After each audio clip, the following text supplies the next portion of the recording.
केंद्रीय वाणिज्य उद्योग मंत्री पीयूष गोयल ने आज कहा कि भारत में आज़ादी के 75 वर्ष में 75,000 स्टार्टअप हैं। आगे अभी बहुत कुछ होना बाकी है। गोयल ने ट्वीट किया कि ये आंकड़े दृष्टिकोण की ताकत को दिखाते हैं। ऐसा दृष्टिकोण की वृद्धि को गति, नवाचार और उद्यम देंगे। उन्होंने आगे कहा कि भारत में आज़ादी के 75 वर्ष में 75,000 स्टार्टअप हैं। यह तो महज शुरुआत है। गोयल ने कहा था कि भारत दुनिया का सबसे बड़ी स्टार्टअप परिस्थिति का बनना चाहता है। दिल्ली में उपराष्ट्रपति एम वेंकैया नायडू ने लाल किले से विजय चौक तक हर घर तिरंगा बाइक रैली को झंडी दिखाकर रवाना किया। तिरंगा बाइक रैली में तमाम केंद्रीय मंत्री व सांसद शामिल हुए। सांस्कृतिक मंत्रालय ने इस रैली को आयोजित किया है और इसमें वरिष्ठ नेताओं के अलावा सैकड़ों लोग भी शामिल हुए। सभी ने अपने अपनी दोपहिया वाहन पर तिरंगा लहराया और रैली का हिस्सा बने। बाइक रैली में तमाम केंद्रीय मंत्री खुद बाइक, स्कूटी चलाकर इसका हिस्सा बने। वहीं कुछ सांसद और मंत्री दोपहिया वाहनों पर पीछे बैठकर लाल किले से विजय चौक तक रैली में शामिल हुए। इस दौरान उपराष्ट्रपति एम वेंकैया नायडू ने कहा कि लाल तिरंगे से तिरंगा यात्रा निकाली जा रही है। हम सदन सदस्य हैं, आम जनता हमको देख रही है, हमें उदाहरण देना है और उनके सामने देना है। देश की एकता के लिए महान लोगों ने जो देश के त्याग किया है उनको याद रखना है। अपने बच्चों को स्वतंत्र सेनानियों के बारे में बताना है। राष्ट्रपति चुनाव के बाद अब एक बार फिर से उपराष्ट्रपति चुनाव में भी वोटिंग होने वाली है, जिसकी वजह से तमाम पार्टियां अपने अपने उम्मीदवारों को वोट देने का ऐलान कर रही हैं। इसी क्रम में बहुजन समाजवादी पार्टी की प्रमुख मायावती ने बुधवार की सुबह एक बहुत बड़ा ऐलान कर दिया। मायावती ने साफ कर दिया कि आखिरकार उनकी पार्टी बसपा से किसे अपना वोट देने वाली है। दरअसल मायावती इस बार भी एनडीए उम्मीदवार को ही अपना वोट डालेंगी। इसका ऐलान उन्होंने आज कर दिया। ज्ञात हो कि इससे पहले भी राष्ट्रपति चुनाव में मायावती ने एनडीए उम्मीदवार द्रौपदी मुर्मू को अपना समर्थन दिया था और इस बार भी ऐसा ही कर रही हैं। बसपा प्रमुख ने ट्वीट पर लिखा कि सर्वोदित है कि देश के सर्वोच्च राष्ट्रपति पद के लिए चुनाव में सत्ता और विपक्ष के बीच आम सहमति न बनने की वजह से ही इसके लिए फिर अंततः चुनाव हुआ है। अब ठीक वही स्थिति बनने के कारण उपराष्ट्रपति पद के लिए भी दिनांक 6 अगस्त को चुनाव होने जा रहा है। सपा से गठबंधन की डोर तोड़ चुके सुहेल भारतीय देव समाज पार्टी के अध्यक्ष ओम प्रकाश राजभर के बारे में पिछले दिनों पूर्व मुख्यमंत्री अखिलेश यादव ने तंज कसते हुए कहा था कि उनमें बीजेपी की आत्मा घुस गई है। अब सपा नेता रामगोपाल यादव की मुख्यमंत्री योगी आदित्यनाथ से मुलाकात को लेकर ओम प्रकाश राजभर ने पलटवार किया। सपा अध्यक्ष अखिलेश यादव से उन्होंने पूछा कि क्या भाजपा की आत्मा ओम प्रकाश राजभर से निकलकर रामगोपाल यादव में घुस गई है। अखिलेश यादव किस तांत्रिक से अब प्रोफेसर साहब को झाड़ फूंक करवाएंगे। राजभर ने कहा कि सीएम ने यह शिष्टाचार मुलाकात नहीं बल्कि प्राण बचाओ मुलाकात है। राजभर ने साथ ही कहा कि अखिलेश कोई भी चुनाव गंभीरता से नहीं लेते हैं। उनकी राजनीतिक अपरिपक्वता सपा प्रत्याशी कीर्ति कोल का पर्चा खारिज होने के कारण फिर से सामने आ गई है। प्रधानमंत्री नरेंद्र मोदी के आह्वान पर केंद्र सरकार पूरे देश में हर घर तिरंगा अभियान चला रही है। अब उपराष्ट्रपति वेंकैया नायडू ने एक बाइक रैली को हरी झंडी दिखाकर रवाना भी किया। इसी रैली में कई केंद्रीय मंत्री और बीजेपी नेताओं ने शिरकत भी की। सरकार का कहना है कि विपक्षी दल और नेताओं ने को भी इस अभियान में शामिल होने के लिए आमंत्रित किया गया था, लेकिन वे इसमें शामिल नहीं हुए। सत्तारूढ़ भाजपा के इस आरोप पर राहुल गांधी ने अपने अंदाज में जवाब दिया। उन्होंने न सिर्फ ट्विटर पर अपनी प्रोफाइल तस्वीर बदली बल्कि एक संदेश भी लिखा। राहुल गांधी ने तिरंगे की एक तस्वीर के साथ अपनी डीपी बदली।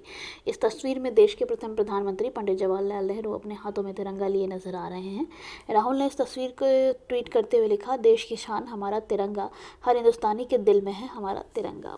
आर्थिक अन्वेषण ब्यूरो ने आय से अधिक संपत्ति अर्जित करने की शिकायत पर कार्रवाई करते हुए नगर निगम जबलपुर के सहायक मंत्री आदित्य शुक्ला के घर पर छापा मारा। इस दौरान अघोषित संपत्ति और निवेश से जुड़े कई अहम दस्तावेज प्राप्त किए।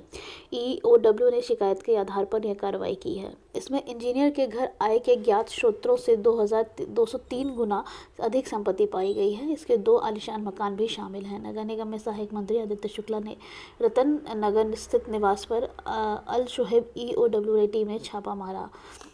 ईओडब्ल्यू एसपी देवेंद्र सिंह राजपूत के मुताबिक जांच में उनके पास से 203% अधिक संपत्ति मिली है। नई शराब नीति को लेकर उठे विवाद और दिल्ली के उपराज्यपाल वीके सक्सेना द्वारा शराब की दुकानों के लाइसेंस को 1 माह के लिए बढ़ाए जाने के फैसले के कारण 6 जोनल लाइसेंसधारियों ने अपने परमिट सरेंडर कर दिए हैं, जिसकी वजह से राजधानी में 125 शराब की दुकानों पर ताला लग गया है।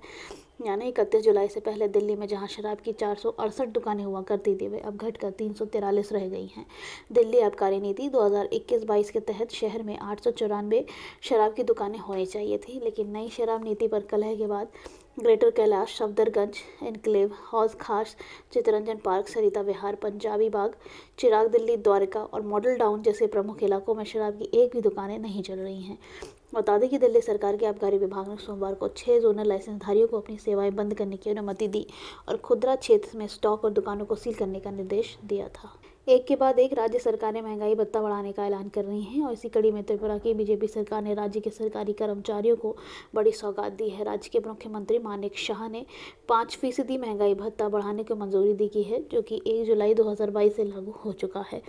राज्य के मंत्री सुशांता चौधरी ने इस फैसले की जानकारी दी। दरअसल त्रिपुरा में अगले साल मार्च महीने में विधानसभा चुनाव होने में है। ऐसे में सरकारी कर्मचारियों को लुभाने के मकसद से राज्य सरकार ने यह फैसला लिया है। राज्य की कैबिनेट में 5% महंगाई भत्ते में बढ़ोतरी को मंजूरी दी है।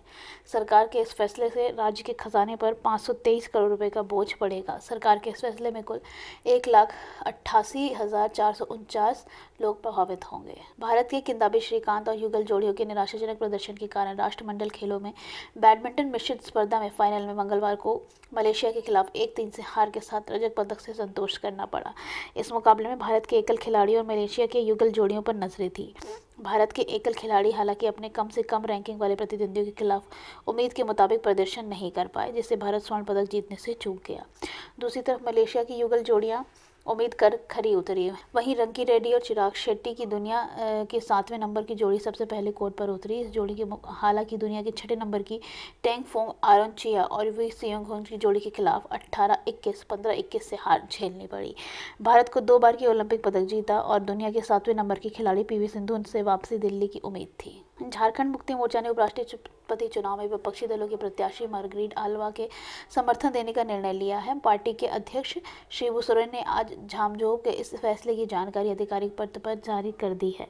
मुख्यमंत्री हेमंत सोरेन ने पार्टी के सभी सांसदों को आगामी 6 अगस्त में होने वाले मतदान को मार्गरेट आल्वा के पक्ष में वोट डालने का निर्देश दिया है। इससे पहले राष्ट्रपति चुनाव के झारखंड मुक्ति मोर्चा ने संयुक्त विपक्ष के स्टैंड के विपरीत एनडीए के प्रत्याशी दौर मुर्मू का समर्थन किया था। आपको बता दें कि झामुमो झारखंड के कांग्रेस के साथ मिलकर सरकार चला रही है। इसके साथ ही इसके बावजूद राष्ट्रपति चुनाव में झामुमो ने द्रौपदी मुर्मू का समर्थन दिया था, जिसके बाद गठबंधन पर सरकारी तलखी भी दे दी गई थी।